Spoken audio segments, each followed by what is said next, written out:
Hello gamers, Navy Gunner 04 here, bringing you the new Xbox Experience dashboard. That's right, they updated the dashboard. As of right now, it's not mandatory, but it will be mandatory by, I believe, November 23rd, so you should get used to it now. So it's actually easier to navigate once you learn than the old tile setup was. So as you could tell, this is your home screen. It's a little bit bigger, a little bit more spaced out, not so much the tiles that they were set up before with lots of random stuff. If you scroll down, it has your most recently played games or clicked items or apps. Your games and apps are down here with your pinned games down here, pinned achievements, and your game DVR. Or anything else you pin will end up down here. So your games and apps are set up the same way as they were before. Games, apps, and queue. Pretty easy. So there's nothing different on that front. So to get to your profile or your friends list, instead of it being a little thing on the right hand side, you would click left on this one. And it brings up almost like a little snap over on the left with all your friends on there. And if you click on one of your friends, it gives you the option, lots of options.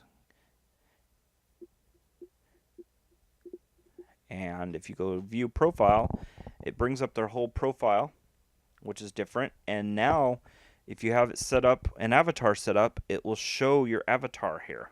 So they've still kept it kind of in the background, but they've brought the avatar a little bit further forward because on the Xbox One when it first came out, basically the avatar, you could use it for a screenshot and that was it, and there was no point to it. So you've got all sorts of options over here.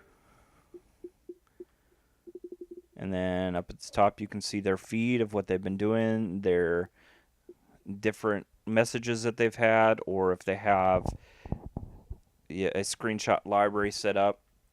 You can view their achievements. If you click on their achievements or compare games, it will automatically compare you. You can see who they're following, and you can see their captures if they've captured anything. Alright, so now back to the home screen, which uses the same Xbox button on your controller. Alright, if you push left again and you push up this time, it brings you to your profile. And this will be not only your profile, but any other profiles that you have. So if you have one or two other family members on here, it'll show all of their profiles. And you'd click left, and you click on the person that you want, and you can either sign out or the ones that you're not signed into, obviously sign into. And you can view your achievements right away, or you can go to your profile, which does the same thing. I haven't set up my avatar yet, so my avatar doesn't show up, as of right now anyways, but it brings up your screen. This is where you'd set your online, offline, customize your profile, which is where you would also go for your avatar in your privacy settings. Alright, same thing with the feed and the achievements.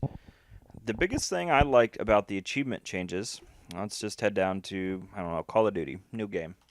Click on achievements. It brings up the achievement game, or the game hub, which is a really cool feature because it brings up gamer score, achievements, stuff like that, but now it has all of your information for the game and it ranks you among your friends in those games and the certain things. So like this one has a thing for campaign achievements, rank 3 of 9, zombie achievements, I'm 9 of 9, and stuff like that, or time played.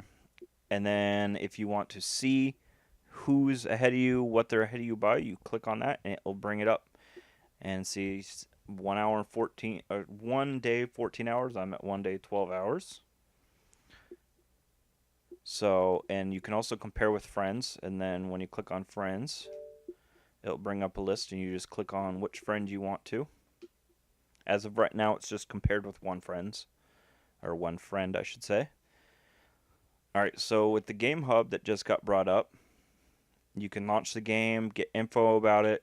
It will take it directly to the store. So if you want to get DLC, but you don't want to search through the whole store just for DLC for one game, you go to see it in store, and it would launch the store with that one game.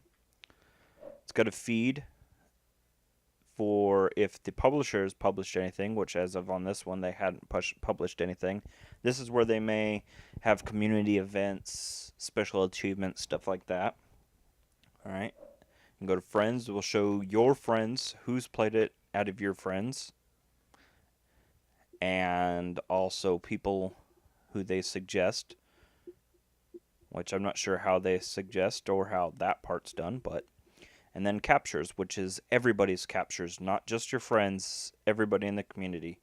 And you can sort them out by either game clips or screenshots, but it's everybody's. Alright. And then, so back on my profile, you can go to followers, following and followers, just like before. And your captures. Alright, so we'll go back to the home screen again. And the tiles are set up the same. You click the menu button, you can exit out of it. Alright, click left. This is where you would start parties, which makes it a little easier for starting parties. You just go to start party, and it automatically puts you in a party. The little green line around my picture will light up with me talking if I had the microphone hooked up to it. Or if you have Connect Chat turned on, it would show that here.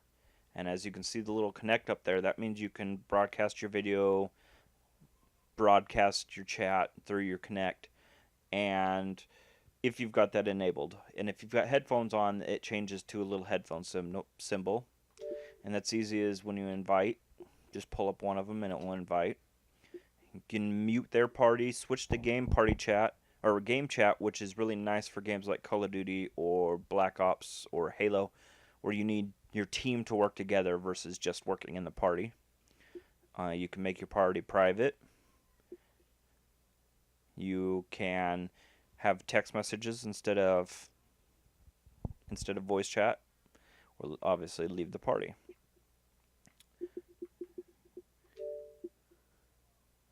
Alright, so you got your messages. This one's new because when you get an actual message now, it pops up as a notification, whereas on the old dashboard, it would pop up as a little mail icon on your profile picture, but it wouldn't give you a notification that you had gotten a message, or at least I never could get it to. So it was kind of almost hidden that you get a message.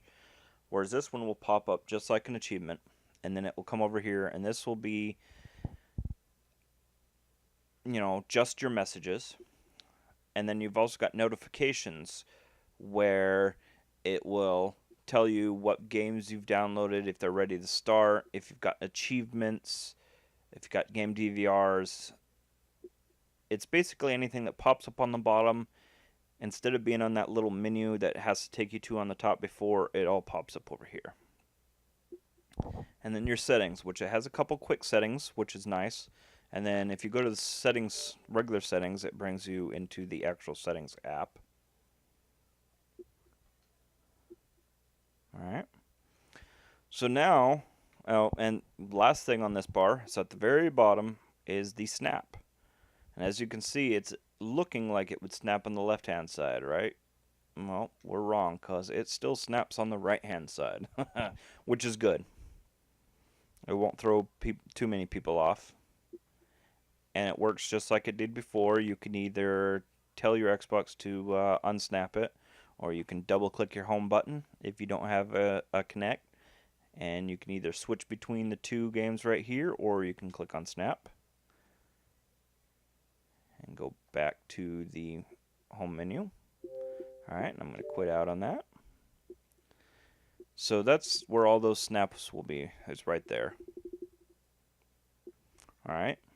Now, the different tabs up top are Community, One Guide, and Store.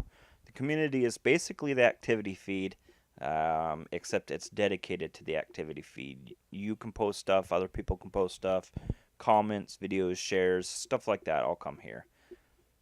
And then it has a few community videos for different things based on, I'm guessing, your games or maybe what you've even watched. Alright, and One Guide. I don't use I don't have cable, so I can't use the cable feature for the TV, but I can use Netflix, Hulu Plus, Crunchyroll, stuff like that. All your apps for TV will be here, which is nice that they block it out. It'll also have, like on this on Crackle, it'll show the popular shows right here instead of having to go in and search for them, some of them. So if you just want to really quickly get into a video, you can click it and it'll open right up. All right, and this is where you'd find your movies and TV library to find new apps, stuff like that. All right, and finally, the redesign of the store. Games, apps, movie, and music are all split up into separate things. They kind of are set up like they were before. You can browse game, search game, with it showing the new releases, top rated, stuff like that. And same with the apps. It just seems a little bit more streamlined than it used to be. It's not so cluttered. Everything has a little bit bigger tiles, so it's easier to sort through them. Movies and TV shows through Xbox, and then the music. Alright, so that is the new